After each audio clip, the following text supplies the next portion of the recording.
Hello everyone, welcome back to another Minecraft episode. My name is Tizon, and this is my survival world, where I just really love to focus on building. But for today, guys, as you saw in the intro, I've been working on this area. My plan is to make this a wheat field. So I've kind of mapped the paths that I'm going to take through the field. That way I can fill in the rest with wheat, and then these leaves, I've just created the outline of the field. I also tore down the other parts of the this wheat farm that weren't actually functioning. I just left this one quadrant here to produce wheat, and then my plan is in the middle here, that's why I created the circle, is to build a windmill to cover this wheat farm so it's not visible. And I think once this is all completed, it'll be really cool. But I'm gonna jump right into it and start at least with converting this field into a wheat field. So I'm sure you guys will see that in time lapse.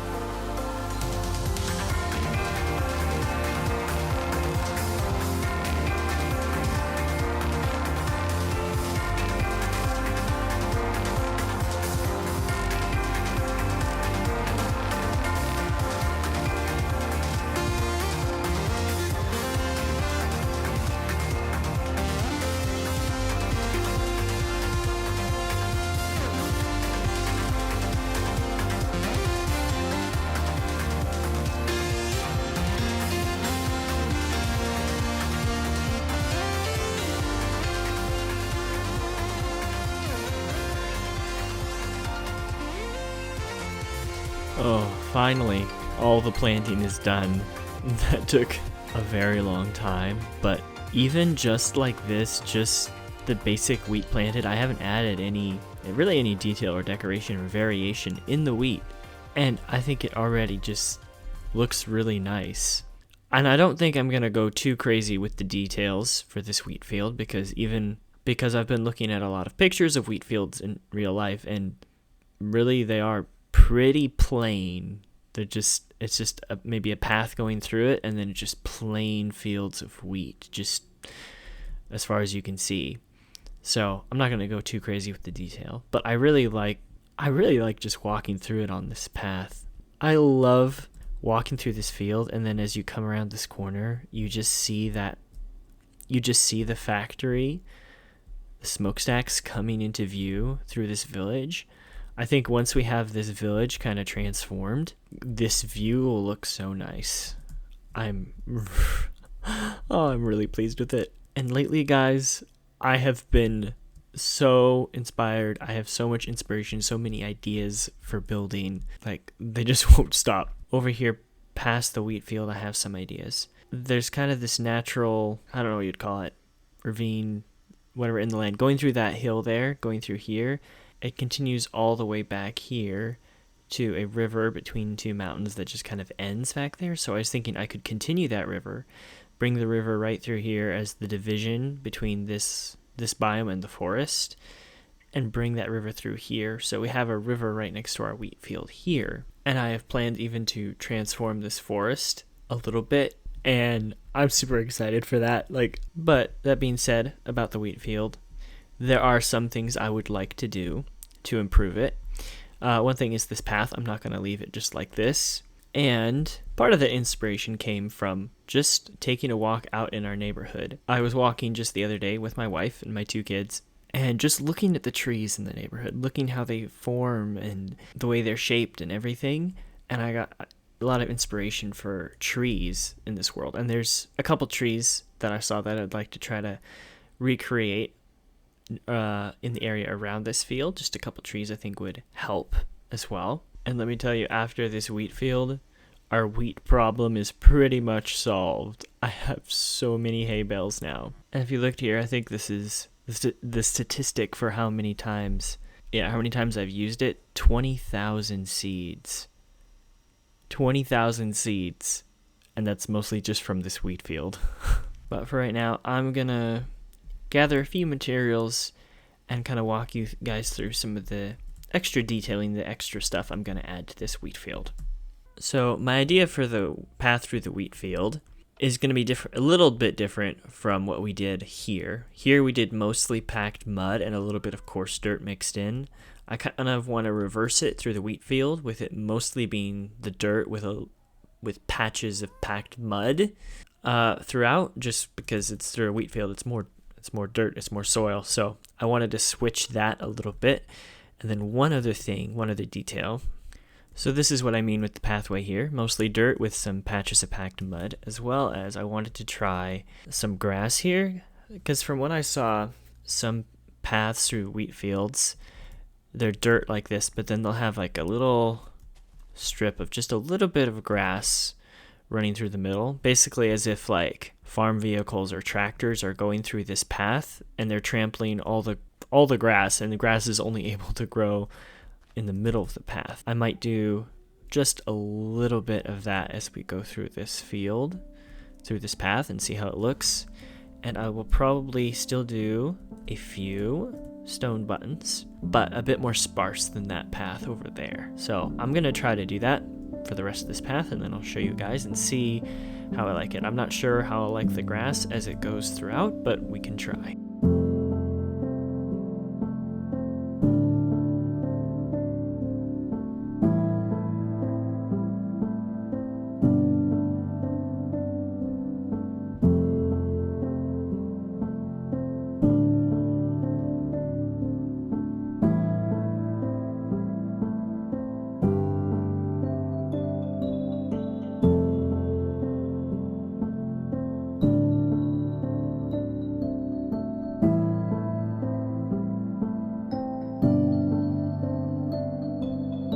Alright everybody, I was able to finish the path through the field and connected it up to this path that leads up to the villager trading hall. And you can see it slowly transitions here to more coarse dirt path, and then as it goes into the field. Let me know what you guys think. I think I like it with the grass in the middle, but yeah, if you guys let me know your thoughts as well.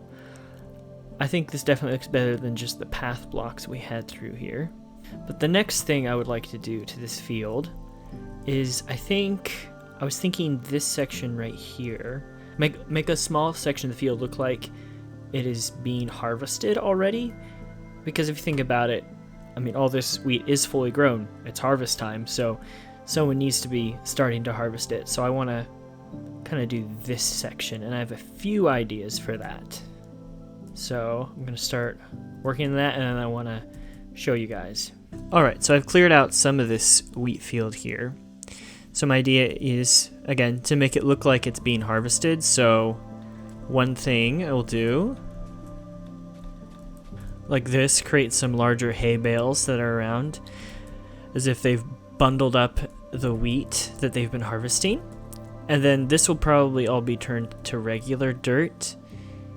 And then I want to use this short dry grass on this area to make it look like the wheat is like cut down basically to the root. That is my idea. I think it's a similar enough color that it may work, but I don't have much of it right now, and the difficulty with this one is how you bone meal it, and it spreads. So you bone meal the short one, it turns into the tall one, and then it will spread a short one nearby. My idea to get more of this real quick is a dispenser, 2 observers. So these observers are detecting each other and creating a clock and triggering this dispenser. So if I fill this with bone meal and then just put the dry grass in front, yeah, it should start spreading it. And then if I just sit here, yeah, I can just break it with my Silk Touch pick, and the bone meal keeps recreating it, so I can get enough that I need for this field. Just a quick temporary farm. So I'm going to gather up as much as I need of that and start placing some hay bales along the edge here, because it is going to be dirt. I don't want the grass to spread in here. So I'm going to put some coarse dirt around the edge of the field, around this edge, just so that no grass comes in here. So I'll see you guys in a bit.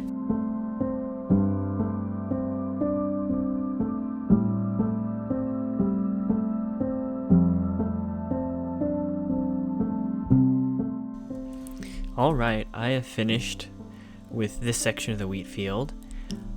I'd say I'm fairly pleased with how this looks. The hay bales look good. It definitely shows that it's been harvested.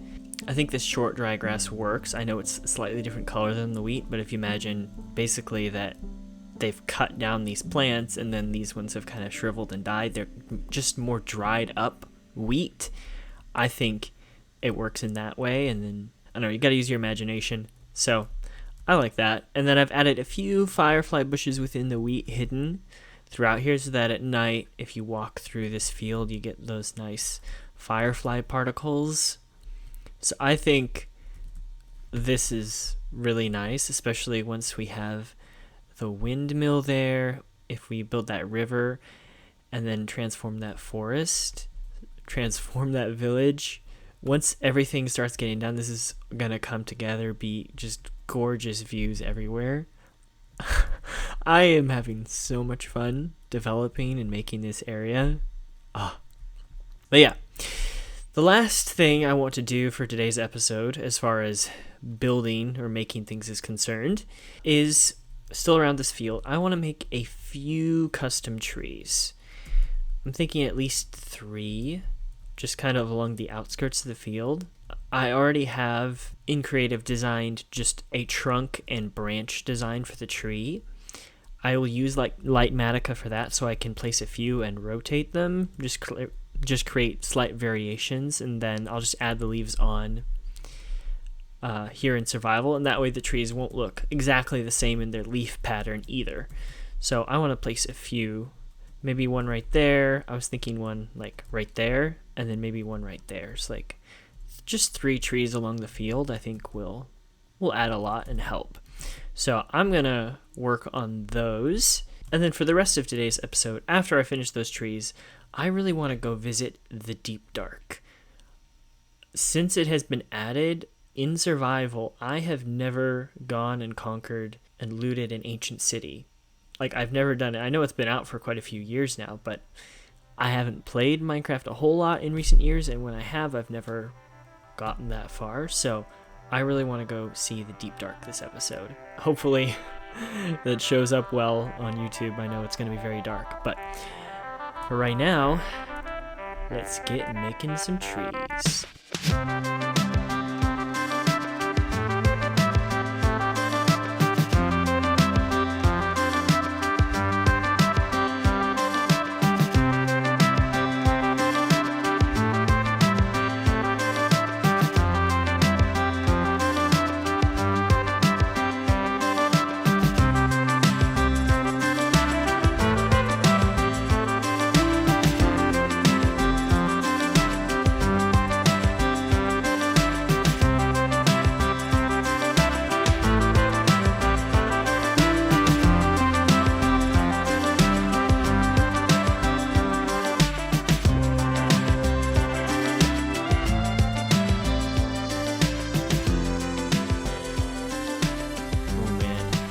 Are done.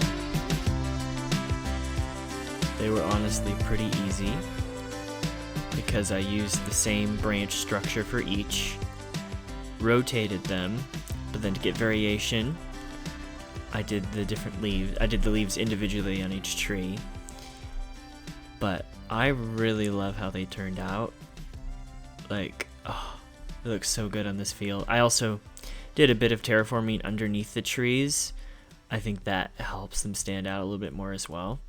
Let me know if you guys think these trees look too repetitive, but I tried to change it up, especially with the leaves. And for this one, I did it a little different. This is the one that I was kind of inspired by some of the trees around our neighborhood that have like little dead branches. You can see I've used some mangrove roots there on some of the branches to make them look dead, They have some dried leaves there, and even right there, you can see that mud brick wall kind of comes out where there is a branch on these other trees, but that's one thing I did to vary it. I broke off that branch, and that's supposed to be like that dead branch lying on the ground from that tree. But overall, I am very pleased with these trees. I think they add quite a lot of atmosphere to the field, just to the world in general. I'm having so much fun landscaping and making trees and just making the world feel more alive. There's an up closer look at this area around the tree. You see, I did on this slope here, I used a lot of coarse dirt, but then to make it still look green, to blend it in with the rest of the grass around, I used tall grass and planted it here. And up close is this tree, so you can see that broken off branch, and then this is supposed to be the dead branch lying on the ground. And then over here, I added some of these rose bushes, but with leaves around to make it look like just larger rose bushes. I think it looks okay. But yeah, guys, let me know what you guys think of this wheat field that I made. But for the rest of today, we are going to go tackle the Warden, or tackle the ancient city. So I'm going to go get geared up for that, and then we will go on an adventure. All right, I am all ready for the Warden. I am taking my horse over to where I know this cave is because I can't see my inventory, but as you see, I'm wearing my chest plate, and I want to go experience the Warden without wings, because I feel like it would make it too easy if I could just fly away.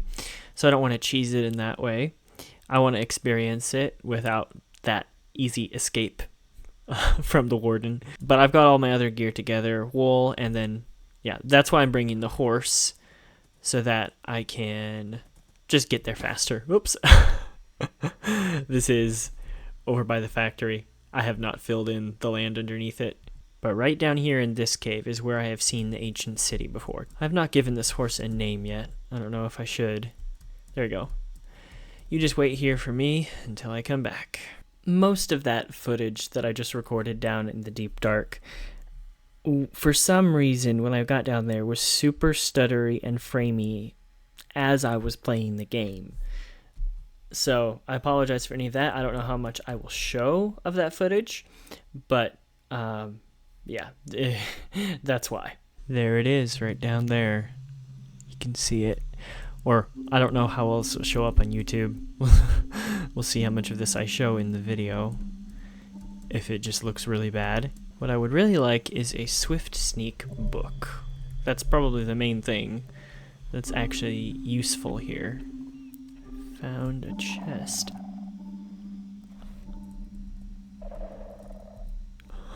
Well, I don't think there's any shrieker nearby, so actually I should be good to just open this. Efficiency 5, Unbreaking 3, Hoe, Regeneration,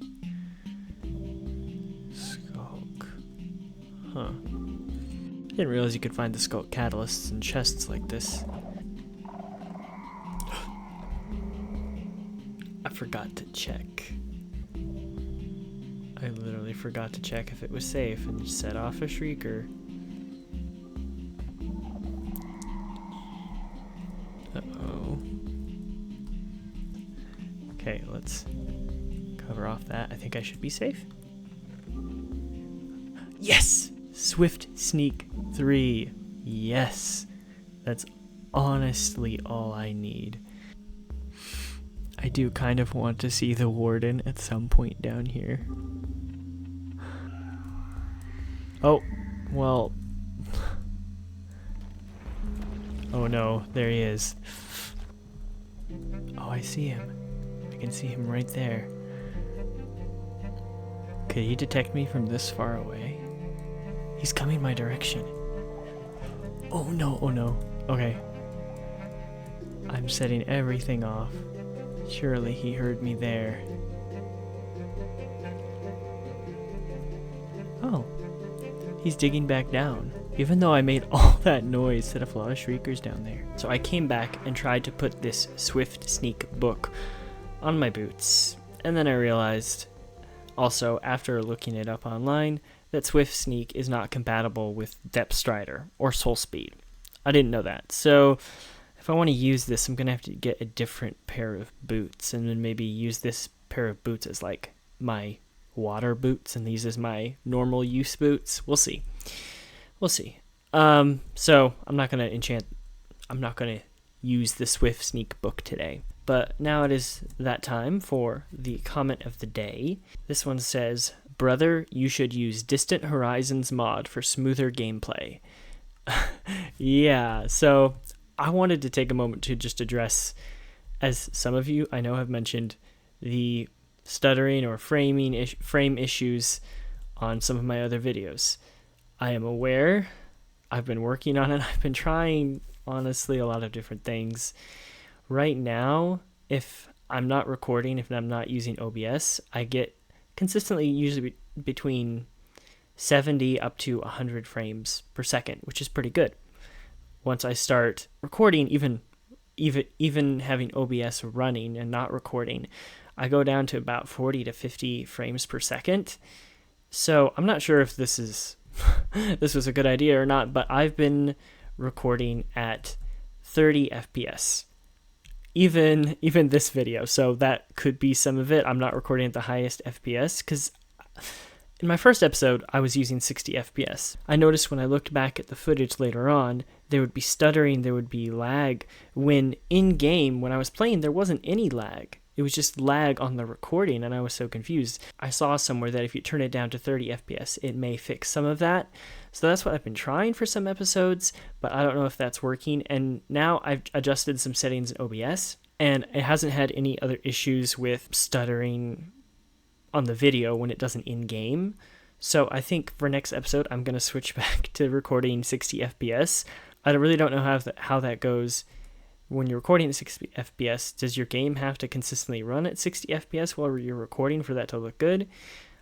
I don't know. If any of you guys have any ideas as far as how to improve my gameplay, how to improve my footage, I would be greatly appreciative. I'm still learning. But as far as the Distant Horizons mod specifically, as this comment mentioned, I've tried it, honestly. I tried it earlier today. I tried a bunch of mods today after this comment because I really do want to have high quality videos and make them look smooth, look good. But I tried some mods, some performance mods, and I tried Distant Horizons specifically. But it went down from me having 70 to 100 frames per second without OBS. When I used Distant Horizons, it went down to like 30 to 40 FPS, and I wasn't even recording. I don't know if there's a way to change this, but like the rendering that Distant Horizons did on further chunks looked terrible. It just looks bad. So I don't know if I'm using it incorrectly, but it didn't seem to work for me, so I uninstalled it and uninstalled some of the other mods I was trying. Right now, I'm currently only using Sodium as my main performance mod, and it has helped. So again, if anyone has suggestions of how to help with mods or FPS or anything, I would be greatly appreciative. I'm still trying to figure it out, so any help would be appreciated. But anyways, guys, that will do it for today. Thank you guys so much for watching, and thank you to everyone who has been watching my videos recently. I know there's a lot of new people. 2 videos ago, it kind of blew up. I mean, especially for my channel's standards. Right now, as I'm recording this, it has over 5,000 views, and I can't believe it. Thank you to everyone who watched that video, who enjoyed it and commented on it. It really helps me out. I really appreciate it. But I hope you guys have a great day, and I will see you all in the next episode. Bye!